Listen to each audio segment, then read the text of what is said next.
Students है, female students है। और हाँ, एससी स्टूडेंट्स की एनरोलमेंट तो 44% हो गई है। एसटी स्टूडेंट्स की संख्या बढ़कर 65% हो गई है।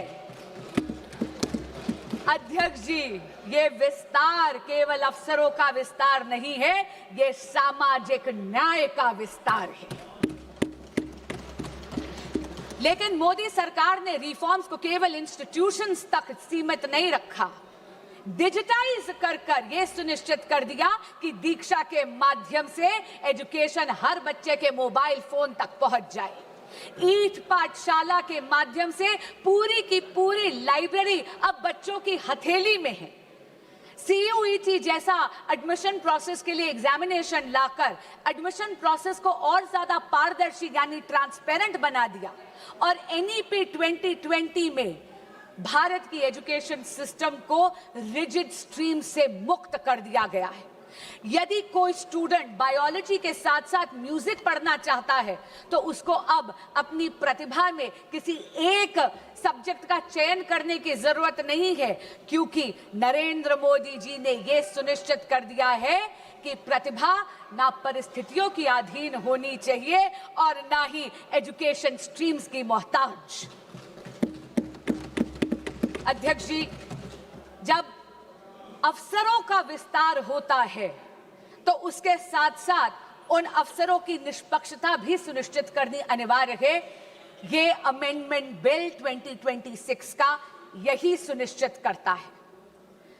अध्यक्ष जी, इस सदन में पिछले 2 वर्षों से मैंने देखा है कि बहस तथ्यों पर होनी चाहिए, बहस नैरेटिव पे नहीं होनी चाहिए, बहस प्रमाणों पर होनी चाहिए, बहस पूर्वाग्रह पर नहीं होनी चाहिए।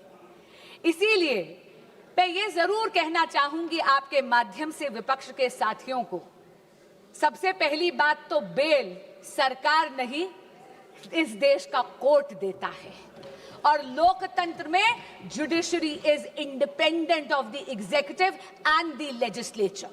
दूसरी बात मैं ये कहना चाहूंगी, कांग्रेस के साथी और विपक्ष के कुछ साथी एक नैरेटिव बिल्ड करने की कोशिश कर रहे हैं, जैसे कि पेपर लीक की समस्या, एग्जाम कॉम्प्रोमाइजिंग की समस्या केवल और केवल 2014 के बाद पैदा हुई है।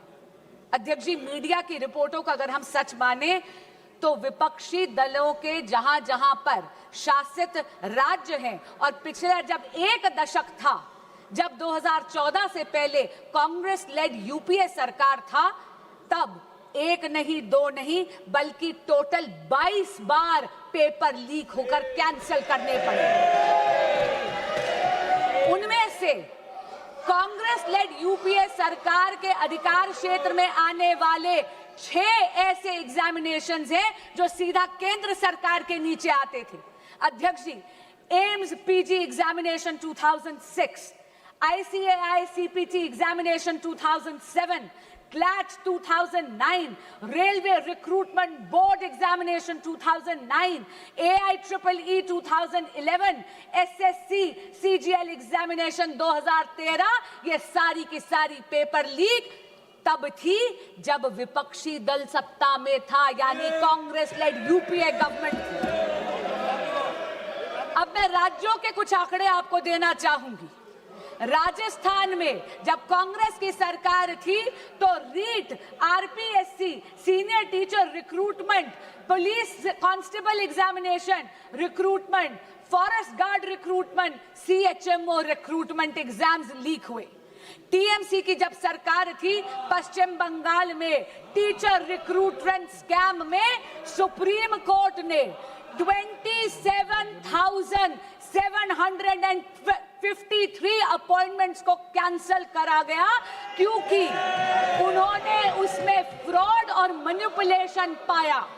यही नहीं, जब BRS की सरकार थी तेलंगाना में तो TSPSC पेपर का लीक हुआ। उत्तर प्रदेश में जब सपा की सरकार थी तो police constable recruitment paper leak हुआ। तब तो सॉल्वर गैंग्स और ऑर्गेनाइज्ड एग्जाम फ्रॉड के गैंग्स वहां ऑपरेट करते थे। और हाल ही में पंजाब में, ये तो इसी साल की बात कर रही हूं, फार्मेसी ऑफिसर रिक्रूटमेंट एग्जामिनेशन में तो हाई टेक यानी ब्लूटूथ का इस्तेमाल कर कर उस पेपर को कॉम्प्रोमाइज करना गया। पर मैं पूछना चाहती हूं, इससे पहले कि विपक्ष मुझ पर यह इल्जाम लगाए that I am talking about whataboutery.